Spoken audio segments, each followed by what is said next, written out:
अस्सलाम वालेकुम my cute friends, कैसे हो आप लोग। चलिए आज के न्यू पार्ट को स्टार्ट करते हैं। उस पार्ट में हमने देखा था कि विंग वहाँ पर गया था। ऐसा उसका रूप था ना, सब लोग उसे देखकर घबरा गए थे। उसने बेन रोहान को मार दिया था और उसने वांग जी को भी बचाया था। अब आगे विंग बेहोश हो गया था क्योंकि आज पहली बार उसकी शक्ति बाहर आई है। उसे तो अपनी शक्ति के बारे में कुछ पता ही नहीं था अच्छे से, जिसकी वजह से उसकी बॉडी वीक हो गई और फिर वो बेहोश हो गया। वांग जी ने उसे पकड़ लिया। वांग जी ने उसे कहा, विंग विंग क्या हो गया तुम्हें? विंग आंखें खोलो। जियांग चंग क्या हो गया है? वो बेहोश क्यों हो गया? जियांग चंग ने कहा, राजकुमार लान आप चिंता मत कीजिए, विंग को कुछ नहीं हुआ है। दरअसल बहुत साल हो गए ना, क्योंकि उसकी शक्ति बाहर नहीं आई थी, लेकिन वो 14 साल का हो गया है, इसीलिए वो अब अपनी शक्ति का यूज़ कर सकता है।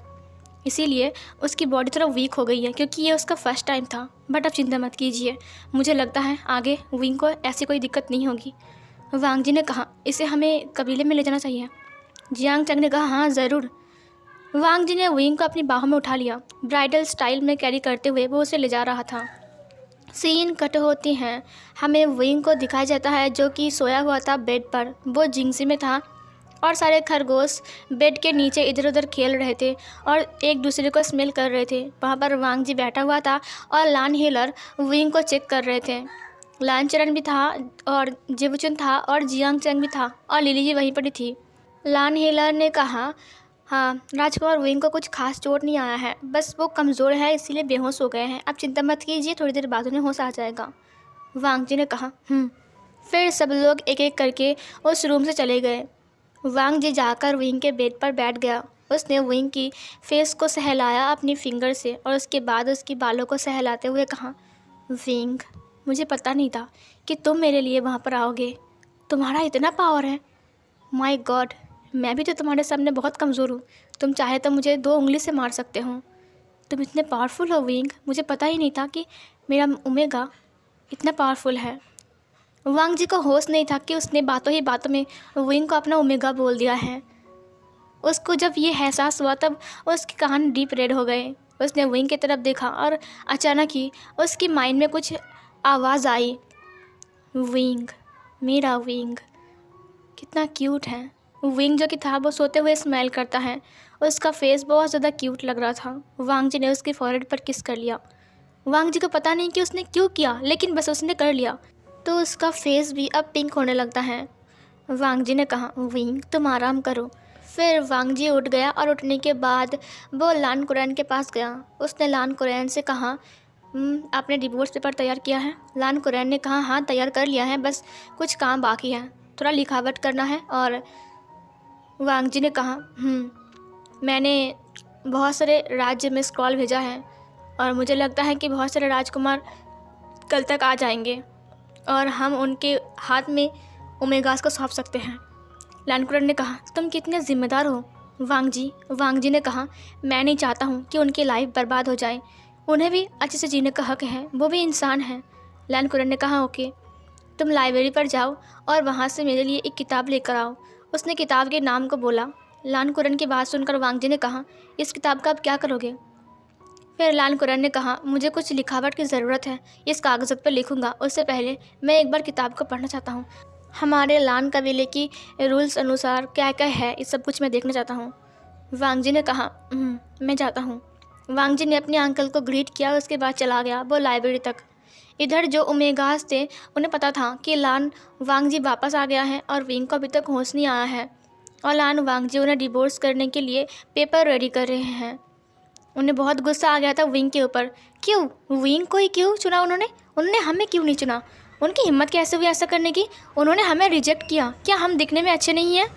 और उस विंग में क्या है? हाँ, उसका पावर बहुत बहुत हाई है। हाँ, वो एक खूबसूरत ओमेगा है, दिखने में खूबसूरत है, लेकिन फिर भी वो एक मेल ही है ना। वो ओमेगा हो चाहे कुछ भी हो, लेकिन वो एक मेल है और हम फीमेल हैं। हमारी बॉडी के साथ उसकी बॉडी का तुलना नहीं है। हम उससे भी ज़्यादा बेटर हैं, हम बहुत अच्छे हैं। हमारी बॉडी कितनी हॉट है, क्या राजकुमार लान को दिखाई नहीं देता? और वो सिर्फ विंग के पीछे पागल है। फिर एक लड़की ने कहा, राजकुमार लान लाइब्रेरी पर गए हैं, क्या हमें उनसे बात करना चाहिए? सिसी ने कहा, आज हम उनसे बात करके छोड़ेंगे, चलो मेरे साथ। फिर वो लोग लाइब्रेरी पर पहुंच जाते हैं जहाँ पर लान वांग जी उस किताब को ढूंढ रहा था। हर एक बुक सेल पर वो ढूंढ रहा था उस किताब को, जिस किताब को उसके अंकल ने लाने के लिए बोला है। लान वांग जी की नज़र जाती है जब दरवाजे की बंद करने की आवाज़ लान वांग जी को सुनाई दिया। उसने डोर की तरफ देखा, वहाँ पर बहुत सारे ओमेगास आ चुके थे। वांग जी ने कहा, तुम लोग यहाँ पर? फिर उन लोगों ने दरवाज़ा बंद कर दिया। सिसी ने कहा, हमें आपसे ज़रूरी बात करनी है। लान वांग जी ने कहा, मैं भी बहुत बिज़ी हूँ, मुझे भी ज़रूरी बात करनी है। लेकिन तभी सिसी ने कहा, हमें अभी करना है, अभी इसी वक्त। वांग जी ने कहा कि क्या बात करनी है? सिसी ने कहा, आप हमें डिवोर्स नहीं कर सकते हो। आप हमें डिवोर्स क्यों कर रहे हो? क्या हम आपके लायक नहीं हैं? और वो विंग, उसमें क्या है? उसमें कुछ खास नहीं है। और तो और वो एक मेल है। हाँ, वो खूबसूरत है, उसके पास पावर है जो कि हमारे पास नहीं है। लेकिन फिर भी वो एक मेल है ना, ओमेगा हो चाहे कुछ भी हो। लेकिन फीमेल से एक मेल ओमेगा ज़्यादा अच्छा नहीं होता है। हमारी बॉडी देखिए, हमें देखिए, क्या हम आपके लिए परफेक्ट नहीं है? क्या आपको नहीं लगता है? आपको और क्या चाहिए? राजकुमार लान ने कहा, क्या तुम ये सब कुछ बोलने के लिए पर आए हो? सिसी ने कहा, हाँ, और भी बहुत कुछ है जो हम बोलना चाहते हैं।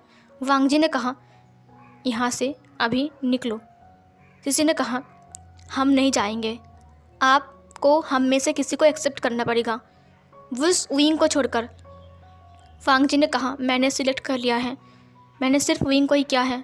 मुझे पता चल गया है कि प्यार क्या होता है, किससे प्यार होता है, प्यार क्यों होता है, और किसी इंसान के प्यार में गिरना वो कैसा होता है। सब लोग वांग जी को सुन रहे थे। वांग जी ने कहा, मुझे इससे पहले कभी भी दिल की धड़कन महसूस नहीं हुआ। मुझे इससे पहले किसी की तरफ इतना अट्रैक्ट मेरी नज़र नहीं हुई है जो कि विंग की तरफ मैं हुआ था। पहली बार जब मैंने विंग को देखा था उतना खास नहीं लगा था मुझे, लेकिन धीरे धीरे करके जैसे विंग मेरे करीब आता रहा वैसे ही मैं उसके प्यार में गिरता गया। मुझे पता नहीं था कि एक इंसान को प्यार करना वो कैसा फील होता है, लेकिन जब मैं विंग के साथ रहता हूँ, जब वो मेरे पास रहता है, तब मुझे फ़ील होता है कि असल में प्यार क्या चीज़ है। अब वो मुझे हो चुका है, इसीलिए मैं चाहता हूँ कि मैं सिर्फ विंग के साथ रहूँ, किसी और के साथ नहीं। मुझे पता है कि तुम लोग समझ रहे हो। वो लोग हाँ करके वांग जी को देख रहे थे। वांग जी ने और कहा, जब विंग मेरे आसपास रहता है तब मुझे बहुत खुशी महसूस होता है। जब वो मेरे साथ रहता है तब मेरी धड़कन बहुत तेज़ हो जाता है। मुझे पता है कि सब विंग की वजह से होता है। जब विंग मेरे आसपास मेरे सामने रहता है ना, तब मुझे बहुत सुकून महसूस होता है। मुझे ऐसा लगता है कि दुनिया में मैं सबसे लकी पर्सन हूँ, समझी। इसीलिए मैं चाहता हूँ कि मैं सिर्फ मेरे विंग के साथ रहूँ। किसी और की ज़िंदगी बर्बाद करना मेरा मकसद नहीं है। तुम्हें पता है ना कि मैंने शादी जानबूझकर या फिर खुद की मर्ज़ी से नहीं किया है, और मैं नहीं चाहता कि तुम्हारी ज़िंदगी बर्बाद हो जाए। इसीलिए फिर शिशि ने कहा, इसीलिए आपने सोच लिया कि आप हम सबको डिवोर्स करोगे।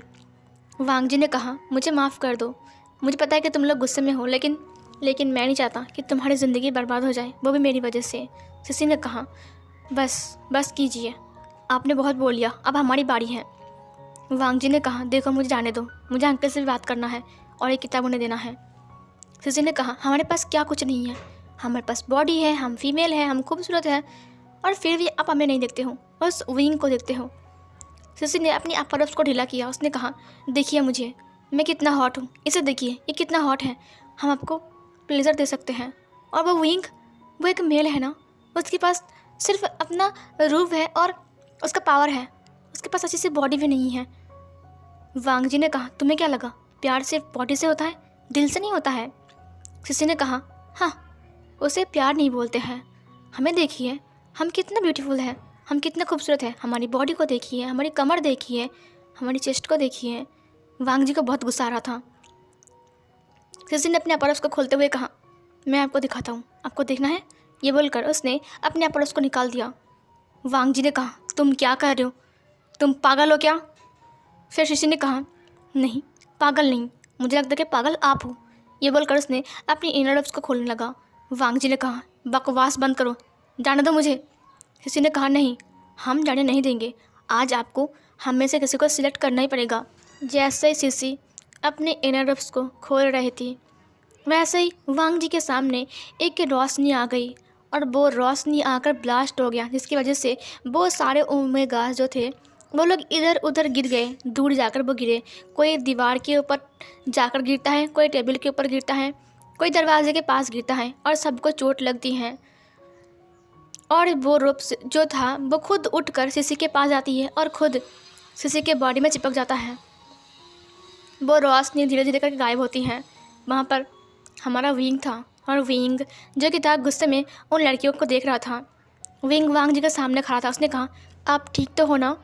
उन्होंने कहा, हाँ मैं ठीक हूँ विंग। विंग ने उनके हाथ को पकड़ा। उसने कहा, चलिए मेरे साथ। और फिर विंग फिर से एक रोशनी पैदा करता है और फिर विंग वहाँ से गायब हो गया।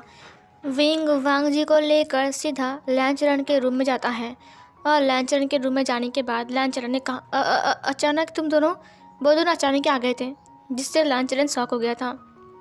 लैंचरन ने कहा, अब क्या बात है, तुम्हें वो किताब मिली? वांग जी ने कहा, हाँ किताब मिली। लेकिन उसने देखा कि विंग ने वांग जी के हाथ को पकड़ के रखा है। जब विंग ने देखा कि उनके हाथ को लैंचरन देख रहा है तब उसने उसके हाथ को छोड़ दिया। विंग के दोनों कान रेड हो गए थे। लैंचरन ने कहा, ठीक है मुझे दो वो किताब वांग जी ने लैंचरन को दे दिया। फिर लैंचरन ने कहा, तुम्हें होश कब आया विंग? विंग ने कहा, मुझे पता नहीं, मेरे हाथ में अचानक दर्द होने लगी और फिर मेरी होश आ गया और फिर अचानक ही मुझे कुछ ऊट-पटांग लगा और फिर मुझे लगा कि राजकुमार लान मुझे बुला रहे हैं और फिर मैं चला गया। वांग जी ने कहा, तुमने मेरी मन की बात सुना? विंग ने अपने सिर को हाँ में हिलाया। फिर वांग जी ने इस कला को देखते हुए कहा, लगता है ये काम कर रहा है।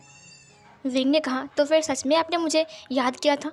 वांग जी ने कुछ नहीं कहा, उसने अपनी नज़र को झुका लिया। लैंचरन ने कहा, ठीक है तो फिर हम डिवोर्स पेपर को रेडी करते हैं। वांग जी ने अपने सिर को हाँ में हिलाया। फिर लैंचरन ने कहा, तुम्हें पता है उन ओमेगास ने क्या किया है विंग के साथ? फिर वांग जी ने कहा, क्या किया है? लैंचरन ने कहा, घी गर्म करके उसकी फेस पर वो लोग फेंक रहे थे, लेकिन उसी वक्त विंग की शक्ति पैदा हो गई और फिर विंग ने उन सबको रोक लिया, मतलब उसकी शक्ति ने उसको रोक लिया। वांग जी ने विंग की तरफ देखा।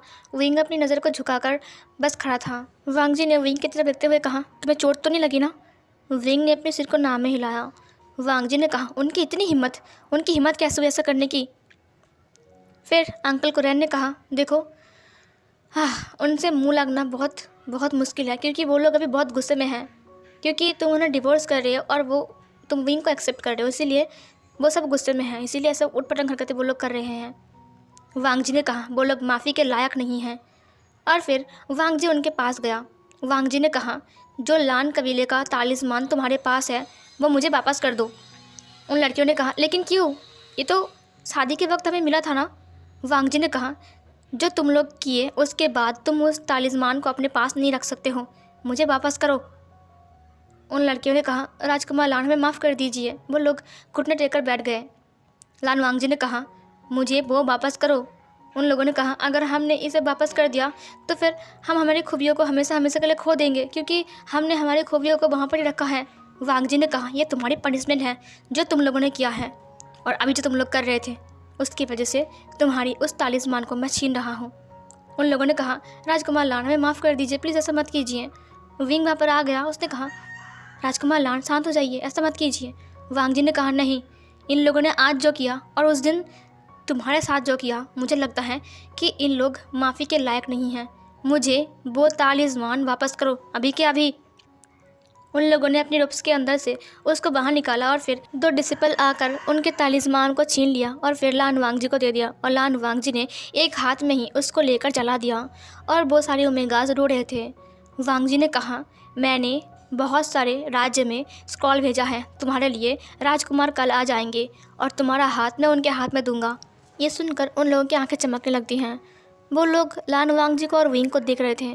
लान वांग जी ने कहा, तुम लोगों को जो दहेज में मिला था उससे 2 गुना मैं तुम्हें दूंगा और तुम्हें विदा करूंगा और तुम्हारी शादी भी हो जाएगी। वो लोग जो कि थे वो लोग देख रहे थे। वांग जी ने कहा, मुझे पता है कि तुम लोगों ने गलत काम किया है, लेकिन मैं तुम्हारी तरह काम करके तुम्हारी तरह बनना नहीं चाहता हूँ। इसीलिए मैं चाहता हूँ कि तुम लोग खुश रहो और अपनी लाइफ को फुल एंजॉय करो। इसीलिए मैं चाहता हूँ कि तुम्हारी अच्छे घर में शादी हो जाए, समझे? और हाँ, मेरी बात कान खोल कर सुन लो, आइंदा से अगर विंग के लिए तुम लोग कुछ उल्टा पुल्टा काम करोगे तो फिर मैं तुम्हें माफ़ नहीं करूँगा। ये बोलकर उसने विंग के हाथ को पकड़ लिया और फिर उसने कहा, चलो विंग यहाँ से। और ये बोलकर उसने विंग को लेकर चला गया वहाँ से। वो ओमेगास जो कि थे शर्म के मारे उनके नज़र झुक गई थी। उन्होंने कहा, राजकुमार लान कितने अच्छे हैं और हमने क्या कर दिया? वो लोग अपने किए पर पछता रहे थे, लेकिन क्या फ़ायदा? जो काम हम पहले करते हैं उसके बाद पछताने का कोई फ़ायदा है क्या? लेकिन उन लोगों ने जो काम किया था वो माफ़ी का लायक नहीं था, लेकिन फिर भी विंग और वांग जी ने उन्हें माफ़ कर दिया था। ये सोचकर ये उन लोगों को बहुत गिल्ट फील हो रहा था। अगले दिन जो 15 ओमेगा वाइफ्स थे लान वांग जी के, वो लोग एक बड़े से हॉल रूम के अंदर आते हैं, जिस हॉल रूम के अंदर लैन सिचेन, जियांग चैंग, विंग, लान कुरैन, लान वांग जी बैठे हुए थे। विंग खड़ा था और सिचेन खड़ा था और कोई डिसेबल भी खड़ा था। वो लोग उसके अंदर आते हैं।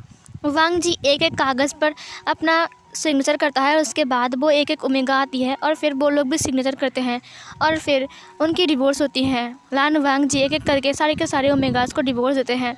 उसके बाद वो ओमेगास लान वांग जी को ग्रीट करते हुए कहता है, मास्टर हांग वनजुन, हमें माफ़ कर दीजिए। जो भी हमने किया है हमें पछतावा है। हमें पता है कि हम माफ़ी के लायक नहीं हैं, लेकिन फिर भी हम आपसे माफ़ी मांग रहे हैं। वो लोग घुटना टेक कर बैठ गए थे और उन्होंने कहा, हमें माफ़ कर दीजिए। वांग जी ने कहा, मैंने तुम्हें माफ़ कर दिया है और तुम्हारी खूबियों को मैंने नहीं छीना है, मैंने सिर्फ तालिस्मान को बर्बाद किया है। उन लड़कियों ने कहा, आप महान हो राजकुमार। राजकुमार विंग, हमें माफ़ कर दीजिए। लान गुरु, हमें माफ़ कर दीजिए। हमें पता है कि हम माफ़ी के लायक नहीं हैं, हमें माफ़ कर दीजिए। फिर लानचरन ने कहा, हाँ तुम्हें माफ़ कर दिया है हम सब ने, अब सब जाओ। लान वांग जी ने कहा, कल तुम्हारे लिए राजकुमार आएंगे और तुम्हारी शादी होगी उनके साथ और तुम्हारे वेडिंग रोब्स तुम्हारे कमरे पर भेज दिया जाएगा। उन लोगों ने फिर से ग्रीट किया और थैंक यू बोला और फिर वो लोग चले गए। वांग जी ने विंग की तरफ देखा। सिचैन ने कहा, चैंग मुझे कमरे में जाना है, मेरी तबीयत ख़राब लग रही है। चैंग ने कहा, ओके चलो। फिर वो सिचैन को लेकर चला गया कमरे में। फिर शाम के टाइम जब विंग जिंगसी में बैठा हुआ था और वांग जी उसे पढ़ा रहा था, तब वहाँ पर लान कुरैन आते हैं। लान कुरैन को देखकर उन दोनों ने ग्रीट किया। उसके बाद लान कुरैन ने कहा, आज से विंग तुम्हारे कमरे में नहीं रह सकता है। जब वांग जी ने वजह पूछा तो लान कुरैन ने कहा, मैंने इस बारे में बहुत सोचा, मैं बहुत मतलबी था कि लान वांग जी के साथ विंग की शादी करवा दिया। मैं मतलबी था इसलिए क्योंकि विंग का जो बेबी होगा वो सबसे पावरफुल होगा और वो सारे सेट के ऊपर राज करेगा। इसीलिए विंग तो 13 साल का था ना, लेकिन फिर भी मैंने नहीं सोचा। मैं कितना मतलबी था ना, मैं कितना सेल्फिश था। वांग जी और विंग उनकी तरफ देख रहे थे। लान कुरैन ने कहा, विंग को तो पता भी नहीं है ना कि शादी का रिश्ता कैसा होता है। विंग तो बहुत छोटा था ना। हाँ मानता हूँ कि विंग अभी 14 साल का है, लेकिन फिर भी विंग इसके लिए तैयार नहीं है। मुझे लगता है कि तुम दोनों को अलग रहना चाहिए। अभी तक तो विंग का हीट भी स्टार्ट नहीं हुआ है। जब तक विंग की हीट स्टार्ट नहीं होती है तब तक तुम वांग जी के साथ नहीं रह सकते हो। तुम समझ रहे हो ना। वांग जी विंग की तरफ लगता है। वांग जी को बुरा लगता है, क्या विंग उससे अलग रहेगा, उसके रूम में नहीं रहेगा। लेकिन वांग जी को तो विंग की आदत लग गई है ना। लेकिन लान कुरैन की बात भी वांग जी समझता है। बात तो सही है कि विंग बहुत छोटा है अभी, और जब भी विंग वांग जी के पास रहता है तब वांग जी को बहुत अजीब फील होता है और वांग जी को बहुत मुश्किल होता है अपने आप में कंट्रोल करने के लिए। और अगर किसी दिन उसने कंट्रोल खो दिया तो फिर क्या होगा, विंग उससे दूर चला जाएगा। तो ये सब कुछ सोच रहा था वांग जी। विंग वांग जी के लिए वेट कर रहा था कि वांग जी क्या बोलेगा। वांग जी ने कहा, अंकल आपने जो फ़ैसला लिया है वो सही है। विंग को बुरा लगता है। लान कुरैन ने कहा, विंग तुम अपना सामान लेकर अपने कमरे में चले जाओगे जहाँ तुम पहले थे। विंग ने अपने सिर को हाँ में हिलाया, लेकिन वो बहुत उदास था। उसने लान वांग जी की तरफ देखा। लान वांग जी ने देखा कि विंग उदास है। लान कुरैन चला गया वहाँ से। लान वांग जी ने विंग के हाथ को पकड़ते हुए कहा, मुझे पता है कि तुम्हें बुरा लग रहा है, लेकिन बात तो सही है ना, तुम बहुत छोटे हो विंग कभी। और अगर अंकल की बात को सोचे तो एक तरफ से उन्होंने कोई गलत बात नहीं बोला है और अभी तक तुम्हारी हीट भी नहीं आई है। तुम बहुत छोटे हो ना विंग। विंग भी वांग जी की बातों को समझता है। उसने अपने सिर को हाँ में हिलाया। उसने कहा, ठीक है, जो अंकल ने कहा है मैं वही करूँगा। ये सुनकर वांग जी एक प्यारे से स्माइल के साथ विंग की तरफ देखता है, बट विंग कुछ और सोच रहा था। विंग ने अपने माइंड में सोचा, क्या राजकुमार लान मुझसे प्यार करते हैं या फिर अंकल की तरह ये भी बस मेरी बेबी को चाहते हैं, जो बेबी इस वर्ल्ड में सबसे पावरफुल होगा और वो सारे सेट के ऊपर राज करेगा। क्या राजकुमार लान को सिर्फ बेबी चाहिए? क्या मैं उनके लिए कोई मायने नहीं रखता? क्या वो मुझसे प्यार करते हैं? विंग सोच रहा था। जब राजकुमार लान ने कहा था कि वो सारे ओमेगास को डिवोर्स करेंगे, तब विंग को लगा था कि शायद राजकुमार लान उससे प्यार करते हैं। हो सकता है ना, क्योंकि उन्हें अब उन ओमेगास की कोई ज़रूरत नहीं है, क्योंकि अब वो जानते हैं कि विंग का बेबी ही सारे सेट के ऊपर राज करेगा। तो शायद इसलिए उन्होंने उनको डिवोर्स कर दिया। विंग वहाँ से उठ गया और उसने कहा, ठीक है, मैं लिली को बोलूँगा मेरा सारा सामान यहाँ से ले जाने के लिए, मैं जा रहा हूँ। वांग जी ने कहा, विंग तुम गुस्सा हो गया हो क्या? विंग ने कहा, नहीं, मुझे रूम में जाना चाहिए क्योंकि अंकल लान ने जो कहा है। ये बोलकर विंग बाहर चला गया। उसने जिंक्सी के डोर को लॉक कर दिया और फिर वो बाहर आके वो बहुत सैड हो जाता है। उसकी आंखों में छोटे से आंसू थे और वो धीरे धीरे चलते हुए अपने रूम की तरफ जाने लगता है। विंग अपने रूम में पहुंच गया था और वो सोच रहा था, क्या सच में राजकुमार लान से प्यार नहीं करते हैं? क्योंकि उन्होंने कभी नहीं कहा है कि वो विंग से प्यार करता है। अगर वो विंग से प्यार करते होंगे तो उन्होंने विंग को क्यों नहीं बोला? विंग ये सब कुछ सोच रहा था, उसके दिमाग में चल रहा था। नेक्स्ट मॉर्निंग का सीन दिखा जाता है। नेक्स्ट मॉर्निंग दूर दूर के सेक्ट से राज्य से राजकुमार आए थे। बहुत सारे राजकुमार आए थे उन ओमेगास को देखने के लिए। उनमें से कुछ राजकुमार ओमेगास को सिलेक्ट करते हैं। उसके बाद लान वांग जी खड़ा रहकर ही उनकी शादी करवाता है। उसके बाद दहेज में सब कुछ देते हैं और उसके बाद वो उन्हें विदा करते हैं और सिचैन और जियांग चैंग भी अपने घर लौट जाते हैं। फिर बीत जाते हैं कुछ महीने।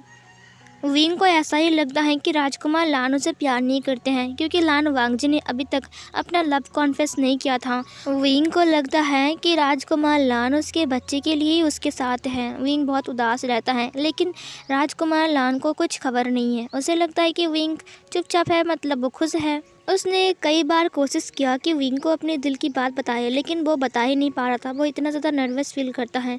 क्या विंग भी उसे उस तरह से चाहता है जिस तरह से वांग जी उसे प्यार करता है? फिर कुछ टाइम और बीत जाते हैं। राजकुमार लान की बर्थडे आती है। लान वांग जी अब 27 साल का हो गया था।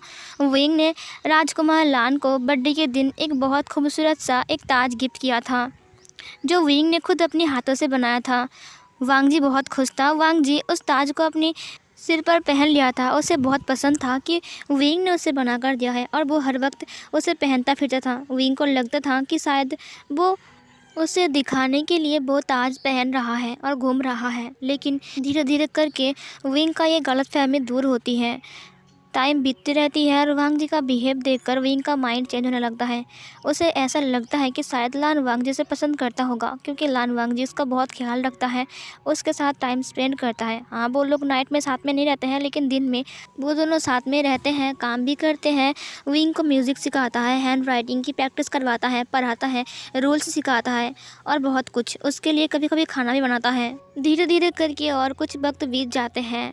एक दिन जियांग सेक्ट से एक चिट्ठी आती है और जहाँ पर एक खुशखबरी लिखी हुई थी कि सिचैन प्रेग्नेंट है और वो बेबी को बच्चा देने वाला है। ये सुनकर लैन कबीले के सारे मेंबर बहुत खुश हो गए थे। विंग भी अपनी गगा के लिए बहुत खुश था, क्योंकि फाइनली उसका गगा फादर बनने वाला है। विंग की खुशी का ठिकाना ही नहीं था और विंग खुश था वांग जी के साथ। वांग जी और विंग की दोस्ती गहरी बनती जा रही थी। वांग जी और विंग एक साथ लाइब्रेरी में पढ़ाई करता था और वांग जी हमेशा विंग को देखता था, हमेशा की तरह। और विंग को भी अच्छा लगता था जब वांग जी उसे ऐसे देखता था। पता नहीं क्यों, लेकिन उस टाइम वांग जी को ऐसे देखकर विंग का दिल बहुत ज़्यादा ही खुश रहता था। फिर कुछ टाइम और बीत जाती है। सिचैन और जियांग चैंग एक बार लान सेक्ट आते हैं।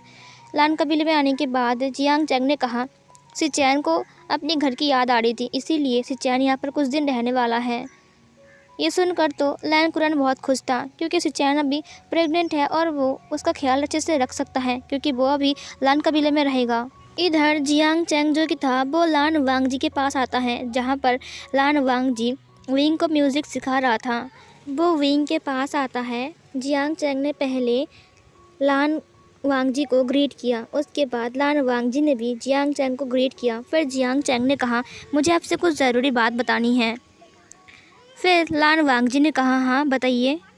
जियांग चैंग ने कहा, राजकुमार लान, मुझे पता है कि विंग यहाँ पर बहुत खुश है और विंग को कोई तकलीफ़ नहीं होती है और विंग का जन्मदिन भी आ रहा है, इसीलिए पापा ने मुझे कहा है जाने के टाइम में विंग को अपने साथ ले जाओ। ये सुनकर वांग जी थोड़ा हैरान था।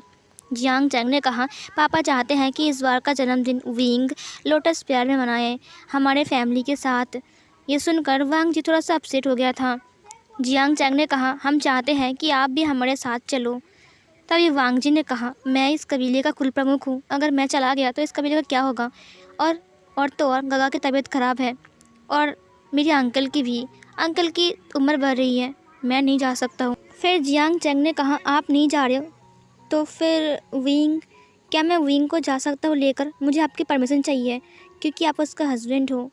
वांग जी थोड़ा चुप था। वांग जी चाहता नहीं है कि वो विंग उससे दूर जाए क्योंकि विंग उसकी आदत बन चुका है। अब विंग को छोड़कर वो एक पल तो क्या, एक सेकंड भी नहीं रह सकता है। वांग जी को पता है कि अगर वो मना कर देगा तो विंग उदास हो जाएगा क्योंकि विंग चाहता है जाना। विंग इस न्यूज़ से बहुत खुश था और उसके चेहरे पर एक स्माइल आ गई थी। विंग वांग जी की तरफ देख रहा था कि कब वांग जी हाँ बोलेगा, लेकिन उसे डर था कि वांग जी ना बोल दे। थोड़ी देर बाद वांग जी ने कहा, हाँ ज़रूर, आप जा सकते हो लेकर। विंग बहुत खुश था। उसने अपनी गगा को हग करते हुए कहा, मैं जाऊंगा आपके साथ। मैं कितना टाइम से नहीं गया, मुझे बहुत याद आ रही है अंकल आंटी की। जियांग चैंग ने कहा, तो तुम रेडी हो जाओ, हम आज ही जाने वाले हैं। ये सुनकर वांग जी थोड़ा अपसेट हो गया था और विंग खुशी से उछलते हुए वहाँ से चला गया और वो जाकर लिली से कहा कि सारे खरगोश को लेकर आओ, मैं वापस जियांग कबीला जा रहा हूँ, मेरे अंकल से मिलने के लिए, आंटी से मिलने के लिए। मैं बहुत एक्साइटेड हूँ। लिली भी बहुत खुश हो गई थी ये न्यूज़ सुनकर। उसके बाद विंग जाने के लिए रेडी होकर वो बाहर आ गया, जहाँ पर जियांग चैंग ऑलरेडी उसका वेट कर रहा था और वांग जी बस उसे देख रहा था। विंग अपने ब्लैक रोब्स में था और उसके अंदर रेड रोब्स। विंग दिखने में बहुत ज़्यादा खूबसूरत लग रहा था। वांग जी विंग को जाने देना नहीं चाह रहा था क्योंकि अब वो विंग के बिना कैसे रहेगा, पता नहीं विंग कितना दिन वहाँ पर रहेगा। अब वो विंग को फोर्स भी तो नहीं कर सकता है ना वापस आने के लिए। फिर वो वांग जी के पास गया। उसने कहा, तो फिर मैं आता हूँ। वांग जी ने तुरंत विंग को हग कर लिया। उसने कहा, विंग, मैं तुम्हें बहुत मिस करूँगा, बहुत ज़्यादा। विंग ने भी वांग जी को हग करते हुए कहा, हाँ, विंग भी आपको बहुत ज़्यादा मिस करेगा, बहुत ज़्यादा। वांग जी ने कहा, विंग तुम मुझे चिट्ठी लिखना, मैं तुम्हें रिप्लाई करूँगा, ठीक है विंग? तुम मुझे नहीं भूलोगे ना वहाँ पर जाकर? विंग ने कहा, नहीं, विंग अपने हस्बैंड को कभी नहीं भूलेगा। वांग जी ने स्माइल किया। उसने टाइटली विंग को पकड़ा और उसके बाद उसके नेक पे अपनी नोज़ को रब किया और उसकी स्मेल को फील करने लगा। वो उसे इनहेल कर रहा था। उसे विंग की स्मेल बहुत पसंद है। फिर थोड़ी देर बाद वो विंग से अलग होते हुए कहा, अपना ख्याल रखना और चिट्ठी लिखते रहना, ओके? विंग ने कहा, आप चिंता मत कीजिए, मैं जल्दी वापस आ जाऊंगा। वांग जी ने कहा, जब तुम्हें वापस आने का मन करेगा तो मुझे चिट्ठी लिखना, मैं तुम्हें लेने के लिए आ जाऊंगा विंग। विंग ने कहा, ओके, मैं चलता हूँ। ये बोलकर वो गाड़ी में उठ गया और जियांग चैंग भी। जियांग चैंग ने कहा, राजकुमार लान बेफिक्र रही है, विंग को मैं बहुत अच्छे से रखूँगा। लान वांग जी ने अपने सिर को हाँ में हिलाया और जियांग चैंग भी गाड़ी में उठ गया। उसने सिचैन को बाय बोला और फिर वहाँ से गाड़ी निकल गया और वांग जी देखता ही रहा। उसकी आंखों में आंसू भी थे, बट उसने अपने स्माइल के साथ विंग को बाय कहा। विंग ने भी बाय कहा और फिर वो चले गए और ये वाला पार्ट यहीं पर ही एंड होती है। चलिए कमेंट पढ़ते हैं। Thank you so much. Please next part, yes dear, next part जल्दी आ जाएगा। थैंक यू कमेंट करने के लिए, इतना प्यारा सा, अमेजिंग यार। Please next, yes dear, next part जल्दी आ जाएगा। थैंक यू सो मच इतना प्यारा कमेंट करने के लिए। Story is very cute. Thank you so much dear इतना प्यारा कमेंट करने के लिए। थैंक यू दी, बहुत अच्छा एपिसोड था, पार्ट अच्छा था। Thank you so much dear इतना प्यारा कमेंट करने के लिए। नाइस स्टोरी डियर, प्लीज़ आपका सेकंड चैनल का 2 स्टोरी भी अच्छा है, प्लीज़ उसे अपलोड करो। यस डियर, मैं जल्दी ही अपलोड करूँगी, जल्दी ही उसमें न्यू पार्ट आ जाएंगे। Nice story sister, thank you so much dear. तो फिर मिलते हैं एक और न्यू पार्ट में, तब तक के लिए बाय बाय।